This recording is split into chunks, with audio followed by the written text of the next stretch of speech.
Good morning, GovCon leaders and innovators. Welcome to the GovCon Intel Briefing, produced by cybercloudai.tech. It's July 7th, 2026, and we're here to bring you the critical federal opportunity, agency acquisition, cyber, cloud, AI, and capture signals you need to stay ahead. At cybercloudai.tech, we specialize in helping small businesses and GovCon teams navigate the complexities of cybersecurity, cloud, AI, and federal capture strategy, all without that Fortune 500 overhead. I'm Alex, and with me, as always, is the brilliant Maya. Hey, Alex. So excited to dive into today's intel. We've got some really juicy signals, especially in cyber and AI, that are just screaming opportunity for those ready to listen and, compute a plan. Let's get right into it. Absolutely, Maya. Let's kick things off with a critical cybersecurity signal.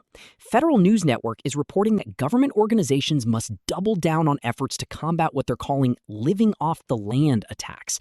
This isn't your typical malware. It's adversaries using trusted system tools for malicious activities. Aha! This is huge, Alex. Lotl attacks are the new frontier because they bypass traditional perimeter defenses. Think about it. If an attacker is using PowerShell or legitimate admin tools already present on a system, it's incredibly hard to detect without advanced behavioral analytics and really smart security operations.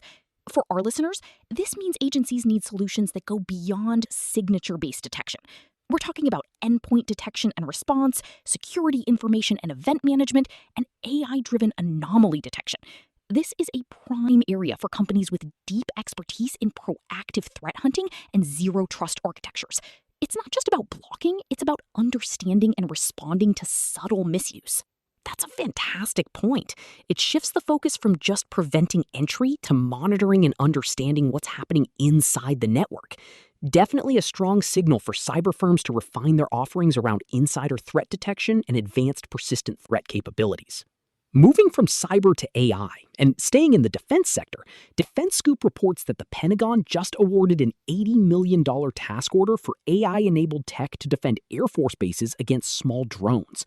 This task order is actually under a new $500 million IDIQ contract. Okay, this is super exciting. $80 million is a significant chunk of change, and it's just the first task order on a $500 million IDIQ. This tells us two things. First, the threat of small drones to critical infrastructure, especially military bases, is being taken incredibly seriously. Second, AI is clearly seen as the primary solution for detection, identification, and neutralization. This isn't just about counter-UAS systems, it's about integrating AI for rapid decision-making in complex threat environments. Companies with AI-powered sensor fusion, real-time analytics, and autonomous response capabilities should be all over this IDIQ. If you're not already on it or looking for teaming partners, you need to be. The Air Force is clearly prioritizing this. Agreed. It also highlights the growing trend of AI moving from experimental to operational in critical defense applications. That $500 million IDIQ is a massive signal for the market. And speaking of defense, we've got some strong signals from the Army. Defense Scoop has featured multiple interviews with Army Lieutenant General Jeth Rey, Deputy Chief of Staff G6, emphasizing the urgent need to make Army data move at mission speed and his leadership in the Army's data-centric transformation.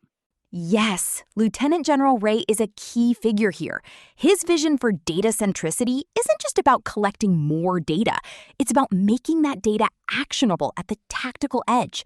We're talking about robust data architectures, secure data sharing across disparate systems, and leveraging AI/ML for predictive analytics and decision support. This is a massive undertaking for the Army, requiring expertise in cloud migration, data governance, data fabric solutions, and secure edge computing. For our listeners, if you have capabilities in data engineering, data science, secure cloud integration, or even specialized networking to handle data at speed in austere environments, the Army's G6 office should be a primary target for your business development efforts. They're looking for partners to help them transform how they use information. It's clear that data isn't just an IT problem for the Army, it's a strategic mission imperative. Companies that can articulate how their solutions enable faster, more secure data flow for warfighters will be well-positioned. Shifting gears slightly to agency intelligence, Federal News Network reports that the Interior Department's CIO is out after holding the job for just over a year. Under his tenure, the department had instructed bureaus to delete non-English content from their websites. A CIO departure after a short tenure is always a signal to watch, especially with that specific policy detail. It suggests potential shifts in IT strategy, priorities, or even internal politics. For GovCon teams, this means the Interior Department might be entering a period of strategic reevaluation for its IT roadmap. There could be new leadership coming in with a fresh perspective on cloud adoption, cybersecurity initiatives, or even data management. It's a prime time to engage with program managers and other key stakeholders within Interior to understand their evolving needs and position your capabilities proactively. You want to be there when the new CIO arrives, ready to help them define their vision. Exactly. It's an opportunity to get in early and help shape the conversation, rather than reacting to an RFP once a new direction is set.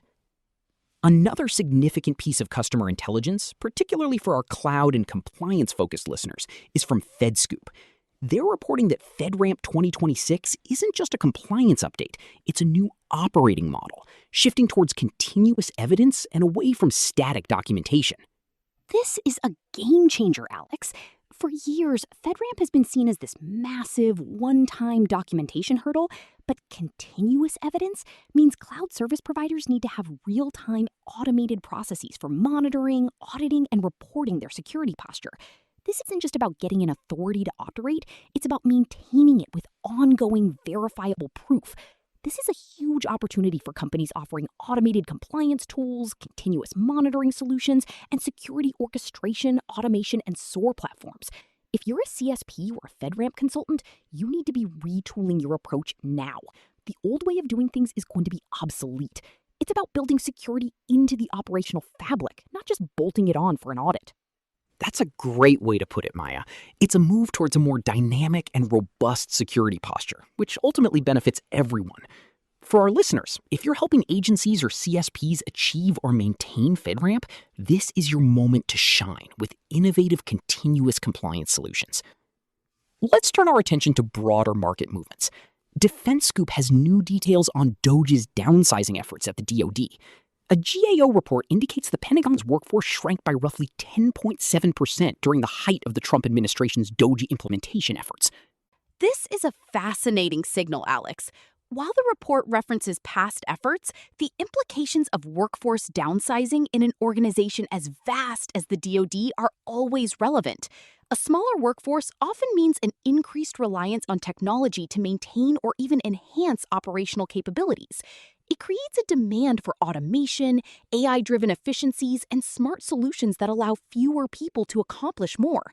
For GovCon, this isn't necessarily a negative.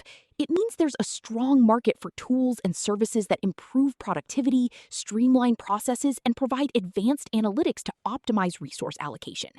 Think about how AI and cloud services can fill the gaps left by a reduced human footprint. It's about doing more with less, and technology is the enabler.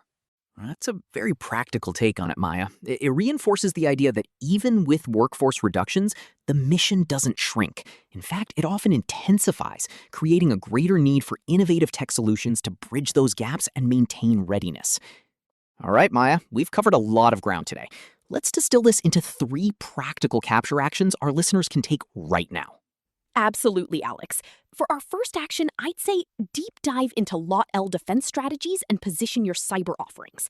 Given the federal government's heightened awareness of living off the land attacks, GovCon teams with cybersecurity expertise need to proactively develop and market solutions focused on behavioral analytics, endpoint detection and response, and zero-trust architectures.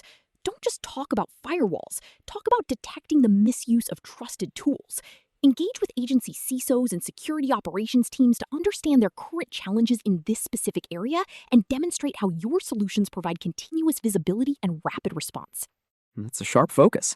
For our second action, I'd suggest target the burgeoning AI defense market, especially for drone countermeasures and Army data transformation.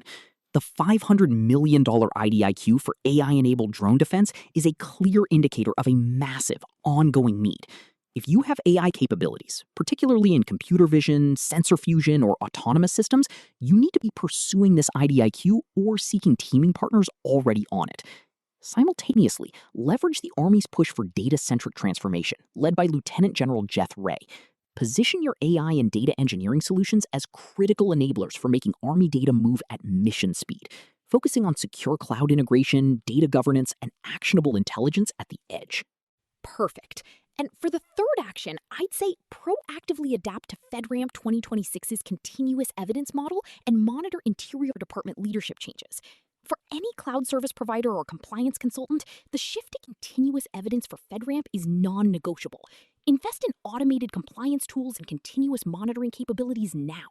Showcase how you can help agencies and CSPs maintain their ATOs dynamically, not just achieve them. Simultaneously, keep a close eye on the Interior Department. With a CIO departure, there's an opportunity to engage early with other key IT leaders and program managers, understanding their needs before a new CIO sets a potentially new strategic direction. Be ready to offer solutions that align with potential new priorities in cloud, cyber, or data. Those are 3 incredibly actionable insights, Maya. From cybersecurity to AI and compliance, it's clear there's significant movement in the federal market right now. And that brings us to the end of today's GovCon Intel briefing. A huge thank you to Maya for her fantastic insights. Always a pleasure, Alex. So much to unpack, and so many ways for our listeners to turn this intel into action. Absolutely. To our listeners, if you need expert support with GovCon cybersecurity, cloud, AI, compliance, or federal capture strategy, remember to visit www.cybercloudai.tech. We're here to help you navigate these complex waters and secure those critical federal contracts. And for more technology and GovCon insights, be sure to check out our other podcasts at www.cybercloudai.tech/Spotify. Thanks for tuning in, and we'll catch you next time.